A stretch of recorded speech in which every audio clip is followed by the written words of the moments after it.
सबका जय मसीह की। आइए हम परमेश्वर के वचन से देखेंगे भजन संहिता 8 का 4 से 6 पद।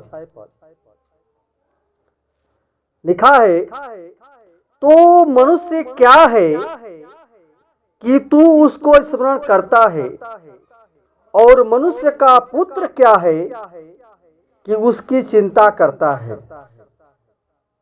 तूने उसे परमेश्वर से थोड़ा ही कम बनाया है और उसे महिमा और प्रताप का मुकुट बनाया है।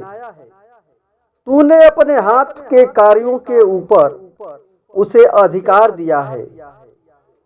तूने सब कुछ उसको पैरों तले कर दिया है। आमीन। प्रियो, परमेश्वर का वचन हमें यहाँ समझाता है कि मनुष्य के बारे में परमेश्वर विचार करता है और मनुष्य को प्रियो इब्रानी भाषा में आदम कहा जाता है। इसलिए आदि मनुष्य को आदम कहते हैं और परमेश्वर ने मनुष्य को अपने स्वरूप और समानता में बनाया था और अपना स्वरूप का अर्थ है प्रियो आकार, यानी अपने रूप का, अपनी प्रतिछाया का, अपनी समानता का। ये अर्थ है प्रियो अपनी ही तरह दिखाई देने वाला। प्रियो, मनुष्य को अपनी तरह रूप देने वाले 3 जन थे, पिता परमेश्वर और पुत्र यीशु मसीह और पवित्र आत्मा। ये 3 हमारा परमेश्वर त्रिएक परमेश्वर है। लेकिन दाऊद के द्वारा हम वचन को देखते हैं कि परमेश्वर की बड़ाई करते हुए, प्रशंसा करते हुए कहता है कि मनुष्य क्या है, क्योंकि प्रियो परमेश्वर ने मनुष्य को बनाया। और उत्पत्ति 1:26 में पढ़ते हैं तो लिखा है कि फिर परमेश्वर ने कहा, हम मनुष्य को अपने स्वरूप में अपनी समानता के अनुसार बनाए। यहाँ पर पिता परमेश्वर ने मनुष्य को मिट्टी से बनाकर और उसके नथनों में जीवन का सांस फूका और आदम जीवित प्राणी बन गया। प्रियो, परमेश्वर ने मनुष्य को अपना स्वरूप यानी पवित्रता, आत्मिकता, ज्ञान, बौद्धिकता और सच्चाई में प्रदान किया है, क्योंकि परमेश्वर का स्वरूप पुत्र यीशु मसीह के द्वारा प्रकट हुआ। और जिस देह में यीशु मसीह इस संसार में प्रकट हुआ, उस पवित्र देह को आत्मिक देह कहा गया है। यानी पिता परमेश्वर ने मनुष्य,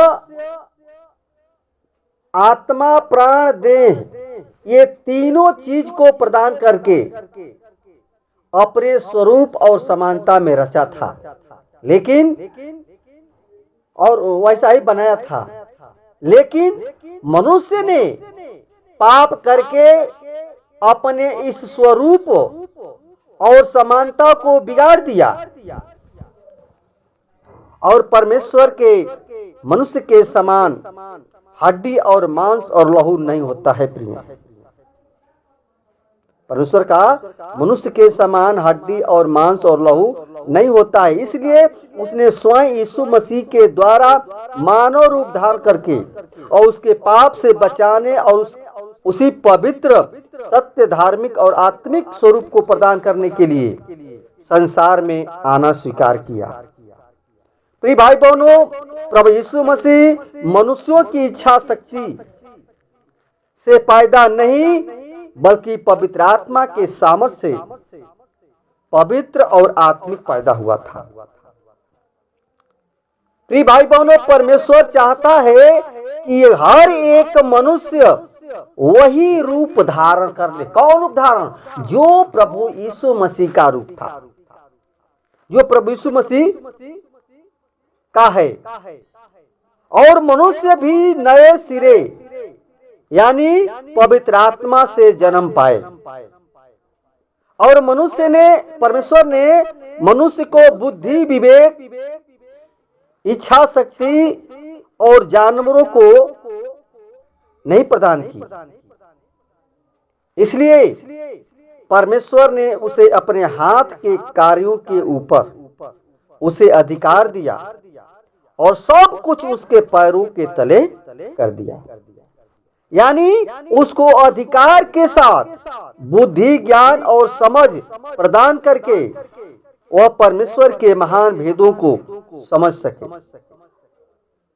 प्रियो, आज हम देख रहे हैं कि मनुष्य परमेश्वर के द्वारा दी गई बुद्धि और समझ और ज्ञान के द्वारा उन्नति की चरम सीमा पर पहुंचा है। और मनुष्य का परमेश्वर के सम्मुख बड़ा महत्व है। अगर इफिसियों 3:10 में पढ़ते हैं तो लिखा है, क्योंकि हम उसके हाथ की कारीगरी हैं जो मसीह यीशु में उन भले कार्यों के लिए सृजे गए हैं जिन्हें परमेश्वर ने आरंभ ही से तैयार किया कि हमें उन्हें करें। प्रिय साथियों, परमेश्वर चाहता है कि मनुष्य फिर उससे अपना संबंध जोड़ ले। जो संबंध टूट गया था उस संबंध को जोड़ ले, क्योंकि प्रभु यीशु के पवित्र लहू के द्वारा इस संबंध को जोड़ा ताकि मनुष्य सदा उसकी संगति में रहे। और अब निर्णय लेना है आपको कि हम मनुष्य के हाथ में नहीं बल्कि परमेश्वर के हाथ में हैं और परमेश्वर ने हमको बनाया है। इसलिए प्रियो, परमेश्वर हमारा महान है। हम उसके समान नहीं हो सकते हैं, अपने स्वरूप में बनाया, लेकिन हम उसके जैसा नहीं हो सकते हैं। प्रिय भाई बहनों, ये समझ जाइए कि परमेश्वर को हमें स्मरण करना है कि परमेश्वर ने हमें बनाया है। इसलिए सारा आदर और महिमा और गौरव केवल प्रभु यीशु मसीह को दे। प्रियो, परमेश्वर यही चाहता है कि हर एक मनुष्य अपने पापों को अंगीकार करे और जीवन में पवित्रता ग्रहण करे और नए सिरे से जीवन को बिता सके। धन्यवाद। वचन के द्वारा परमेश्वर को बता सके। आमीन।